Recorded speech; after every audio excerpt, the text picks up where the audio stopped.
सभी साथियों को राम राम। स्वागत है आप सभी का GK GS by Harish Bhardwaj official YouTube channel के अंदर। जैसे कि आप सभी को पता है, एचपीएससी के द्वारा अभी रिसेंटली जो है एक पोस्ट का नोटिफिकेशन निकाला गया था जिसका नाम था असिस्टेंट ट्रेजरी ऑफिसर और ट्रेजरी ऑफिसर।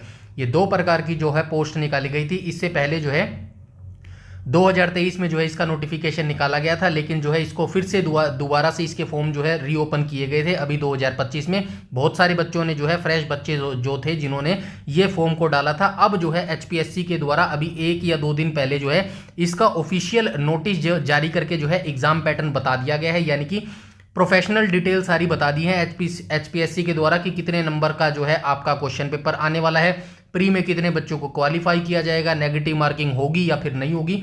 एवरीथिंग डिटेल जो है टीओ और एटीओ के बारे में एचपीएससी के द्वारा जो है अब बता दी गई है। एग्जाम डेट ऑलरेडी जो है आपको बता दी गई थी, तो ये वीडियो आप जरूर देख लीजिएगा। अगर आपने ट्रेजरी ऑफिसर या फिर असिस्टेंट ट्रेजरी ऑफिसर एचपीएससी का फॉर्म डाला है तो ये वीडियो आपको अंत तक जरूर देखनी चाहिए, जिससे एवरीथिंग जानकारी जो है आपको हो जाएगी। तो चलिए आइए एक एक करके जो है हम यहाँ पर डिस्कस कर लेते हैं। सबसे पहले यहाँ पे देख लो, हरियाणा पब्लिक सर्विस कमीशन के द्वारा जो है ये नोटिस डाला गया है। और अनाउंसमेंट में क्या कहा गया है, तो आइए एक एक करके अनाउंसमेंट पढ़ लेते हैं। It is hereby announced for the information of candidate who have applied for 5 post of TO and 54 post of assistant treasury officer in finance department. तो ये एक नोटिस जारी किया गया है उन बच्चों के लिए जिन्होंने अप्लाई किया है ट्रेजरी ऑफिसर और असिस्टेंट ट्रेजरी ऑफिसर। यहाँ पर ट्रेजरी ऑफिसर पोस्ट भी बताई गई है, ये वैकेंसी बढ़ाई गई थी जो है, अब जो है 54 पोस्ट हो गई है ट्रेजरी असिस्टेंट ट्रेजरी ऑफिसर की, ठीक है। और जो 5 पोस्ट है ये ट्रेजरी ऑफिसर की है, ठीक है। ये वैकेंसी जो है बढ़ा दी गई थी बाद में। इसके बाद हम चलते हैं आगे।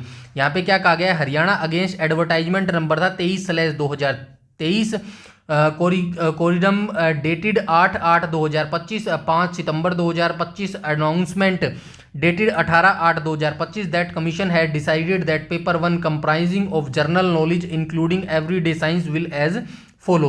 तो जो आपका प्री का एग्जामिनेशन होने वाला है एचपीएससी टीओ और एटीओ का, इसके अंदर 2 सब्जेक्ट जो है आपके पूछे जाएंगे। एक तो आपसे जीएस सब्जेक्ट पूछा जाएगा और दूसरा सब्जेक्ट जो है आपसे कौन सा पूछा जाएगा, दूसरा सब्जेक्ट आपका साइंस का पूछा जाएगा, ठीक है। जर्नल डे जो साइंस यूज होती है ना, उसी से जो है आपके क्वेश्चन यहाँ पे पूछे जाने वाले हैं पेपर 1 से। आइए एक एक करके जो है अब हम पॉइंट नीचे देख लेते हैं। फर्स्ट पॉइंट में क्या बोला गया है, जो आपका प्री एग्जामिनेशन होगा यानी कि टायर एग्जामिनेशन होगा, टोटल नंबर ऑफ एमसीक्यू यानी कि 100 क्वेश्चन जो है आपसे पूछे जाएंगे, जो कि 100 मार्क्स के यहाँ पर रहने वाले हैं, ठीक है। समझ गए ना, 100 क्वेश्चन आपसे पूछे जाएंगे टायर 1 के अंदर, यानी कि जो आपका पहला एग्जाम होगा अभी प्री का एग्जाम की कब होगा, 2 नवंबर को होगा, ठीक है। डेट तो आपको पता होगी ना, मुझे नहीं लगता कोई बच्चा ऐसा होगा जिसको डेट पता नहीं होगी, ठीक है। जिसको डेट पता नहीं होगी वो तैयारी भी नहीं कर रहा है, ये सीधी सी बात है, ठीक है ना।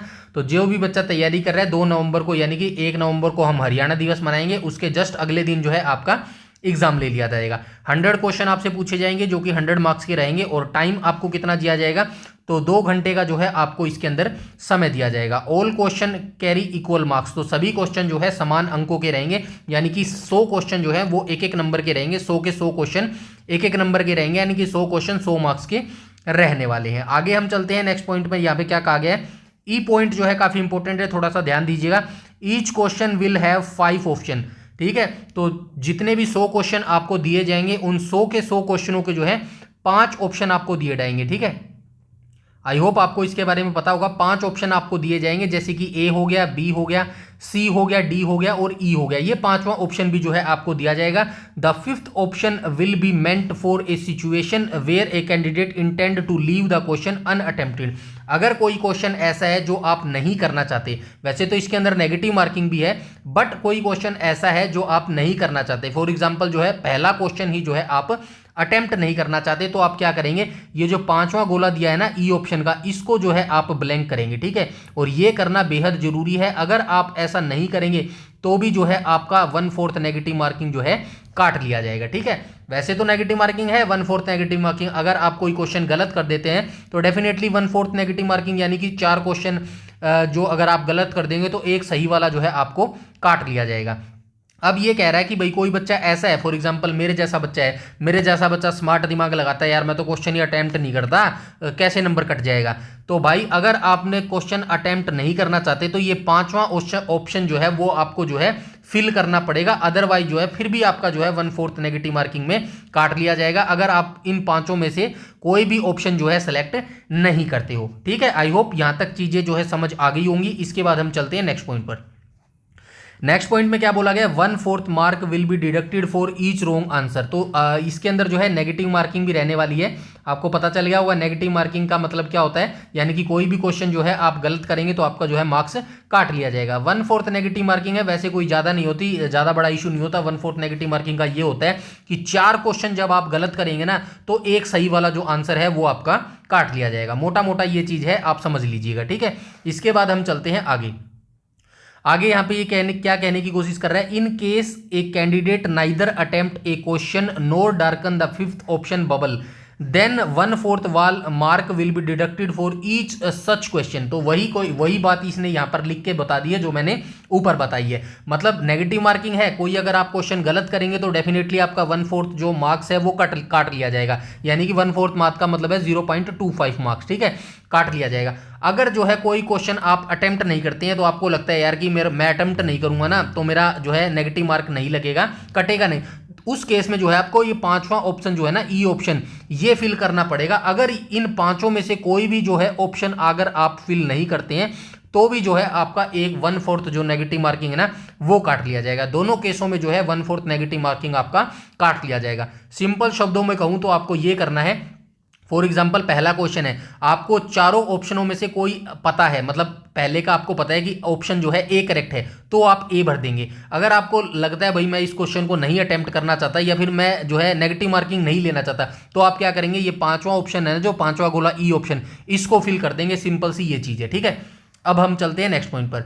नेक्स्ट पॉइंट में क्या बोला गया, any candidate note darken any of 5 circle in more than 10% question shall be disqualified. इसका क्या मतलब है, तो इसका बड़ा ही गंभीर मतलब है। आपके कितने परसेंट है, 100% है। ठीक है, 100 क्वेश्चन है, 100% का जो है 100 मार्क्स का जो है 10% कितना हो जाएगा, यानी कि 10 क्वेश्चन हो जाएगा। ठीक है, अगर 10 क्वेश्चन आप ऐसे छोड़ देते हैं, कैसे छोड़ देते हैं कि भाई उसका उन पांचों ऑप्शनों में से कोई भी जो है ऑप्शन जो है आप सेलेक्ट नहीं करते, ऐसे 10 क्वेश्चन, अगर आप ऐसे 10 क्वेश्चन कर देंगे तो आपका जो कैंडिडेचर है वो रद्द कर दिया जाएगा, आपकी जो क्वालिफिकेशन है वो डिस्क्वालीफाई कर दी जाएगी। सिंपल सी लैंग्वेज में ये मतलब है। ठीक है, तो आपको 100 के 100 क्वेश्चनों में से जो है 5 ऑप्शनों में से कोई एक सिलेक्ट करना बेहद जरूरी है, ये अपने दिमाग में बिठा लो। ठीक है, अब हम चलते हैं नेक्स्ट पॉइंट पर।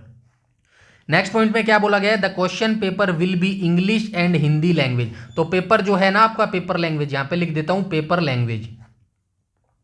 पेपर जो आपकी लैंग्वेज होगी, पेपर लैंग्वेज होगी वो होगी बोथ, यानी कि हिंदी और इंग्लिश दोनों में जो है ये आपका पेपर लिया जाएगा। नेक्स्ट पॉइंट की बात करूं तो candidate 15 times the number of advertisement post will be called for the next stage of selection process. तो यहाँ पे ये क्या कहा गया है, जो आपका टायर 1 एग्जामिनेशन होगा ना, प्री एग्जामिनेशन होगा, उसमें कितने बच्चों को जो है नेक्स्ट यानी कि मेंस एग्जाम में बैठने का मौका दिया जाएगा, तो 15 टाइम्स का। ठीक है, 15 टाइम्स वैकेंसी का, यानी कि जितनी भी आपकी वैकेंसी है ना, ऊपर वैकेंसी दी गई थी ना 5 वैकेंसी, यानी कि 5 गुना 15 हो जाएगा, 75 वैकेंसी तो टीओ की होगी, और बाकी 54 गुना अगर 5 करेंगे तो जितनी भी वैकेंसी निकल के आएगी उतनी वैकेंसी जो है एटीओ के लिए, उतने नंबर ऑफ कैंडिडेट्स के जो है मेंस के लिए अपीयर किया जाएगा। ठीक है, समझ गए ना, प्री एग्जामिनेशन में 15 वैकेंसी का 15 गुना बच्चों को जो है मेंस एग्जामिनेशन के लिए क्वालिफाई किया जाएगा। आगे वाली लाइन इंपॉर्टेंट है, ये याद रखिएगा, provided that they have secured the minimum pass marks 33 marks out of 100 marks as provided in the service rule. अब इस लाइन का क्या मतलब है, इस लाइन का ये मतलब है, फॉर एग्जांपल मैं यहाँ पे आपको बता देता हूँ, जैसे कि 100 मार्क्स का जो है आपका क्वेश्चन पेपर है। ठीक है, 100 मार्क्स का जो है आपका क्वेश्चन पेपर है, आपको मिनिमम कितने लेने हैं, आपको मिनिमम लेने हैं 33 है ना, यहाँ पे कहाँ गया, हाँ 33 है, तो 100 में से जो है 33 तो आपको लेना ही लेना पड़ेगा। अब ये 33 का लेने का मतलब ये नहीं है कि आपको मेंस के लिए कॉल आ जाएगा, ये मतलब नहीं है, ये मतलब है कि 33 क्राइटेरिया रखा गया इन्होंने, मतलब कि इस क्राइटेरिया में जितने भी बच्चे आएंगे ना, उसके बाद जो मान लीजिए कि भाई 600 बच्चे हैं, ठीक है, 600 बच्चे ऐसे हैं जिन्होंने जो है 33% जो है मार्क्स ही लिए हैं, तो 600 बच्चों को ही जो है मेंस के लिए क्वालिफाई माना जाएगा, ठीक है ना। ऐसा नहीं है कि भाई 15 गुना ही बच्चों को लिया जाएगा, कम भी हो सकता है, ऐसा नहीं है, ठीक है ना। ये मिनिमम क्राइटेरिया है। फॉर एग्जांपल मान के चलिएगा, चलिए मैं एक और एग्जांपल आपको देता हूं। मान के चलिएगा 1000 बच्चे हैं, जो 1000 बच्चों में से जो है कितनों ने किया, 1000 बच्चों ने जो है टॉप नंबर ले लिए, 70 मार्क्स ले लिए, तो उनमें जो है 1000 बच्चों का जो 15 वैकेंसी का 15 गुना बच्चे आएंगे ना, सिर्फ उन्हीं बच्चों को जो टॉप ऊपर के होंगे ना, जो सबसे ज्यादा 15 गुना वैकेंसी का सबसे ज्यादा मार्क्स लिए होंगे, उन्हीं को जो है मेंस के लिए यहाँ पे क्वालिफाई किया जाएगा, ठीक है। अब आप समझ गए होंगे। नेक्स्ट पॉइंट में क्या बोला गया, the marks obtained by the candidate in the screening test will not be counted for the final selection because it is meant only shortlisting candidate. तो ये जो आपका टायर 1 एग्जामिनेशन होने वाला है, प्री एग्जामिनेशन होने वाला है, इसके जो मार्क्स है वो आपके फाइनल सिलेक्शन में नहीं जुड़ेंगे। फाइनल सिलेक्शन जो होगा आपका मेंस एग्जामिनेशन और इंटरव्यू के बिहाफ पर होगा, ठीक है। यहां पे लिख देता हूं फाइनल सिलेक्शन, ठीक है। जो आपका फाइनल सिलेक्शन होगा, जो फाइनल आपकी मेरिट लिस्ट बनेगी, वो किसके बिहाफ पर बनेगी, वो आपके मेंस एग्जामिनेशन प्लस इंटरव्यू के बिहाफ पर बनेगी, ठीक है। वो आपके इंटरव्यू प्लस मेंस के बिहाफ पर जो है आपकी फाइनल मेरिट लिस्ट बनने वाली है। तो ये एक नोटिस जारी किया गया है, 15 अक्टूबर को जो है नोटिफिकेशन जो है जारी किया गया था एचपीएससी के द्वारा टीओ और एटीओ के बारे में, ठीक है। तो ये इंपॉर्टेंट नोटिस था जो आपके साथ जो है शेयर करना बेहद जरूरी था। और कोई भी अगर आपका डाउट, क्वेरी या सजेशन है तो आप कमेंट सेक्शन में कमेंट करके बता दीजिएगा। मेरे से जितना हो सकेगा मैं आपकी उतनी ही जो है हेल्प यहां पर करने की कोशिश करूंगा, ठीक है। तो इस वीडियो में इतना ही। अपनी तैयारी लगातार करते रहिएगा। डेफिनेटली जो है सिलेक्शन के काफी अच्छे ब्राइट चांस है सभी बच्चों के जो पहले से तैयारी कर रहे हैं। और ये एक एचसीएस के लेवल की वैकेंसी और एचसीएस से इजी है ये पेपर, ठीक है ना। एचसीएस में तो पता नहीं 4-5 पेपर होते हैं, इसमें तो मिनिमम 3 ही पेपर होते हैं मेंस में, ठीक है ना। तो अपनी तैयारी में लगे रहिएगा। और कोई भी आपको हेल्प या चाहिएगा, कोई भी अगर आपको फीडबैक चाहिएगा तो आप कमेंट सेक्शन में कमेंट करके बता दीजिएगा। इस वीडियो में इतना ही, तब तक के लिए धन्यवाद।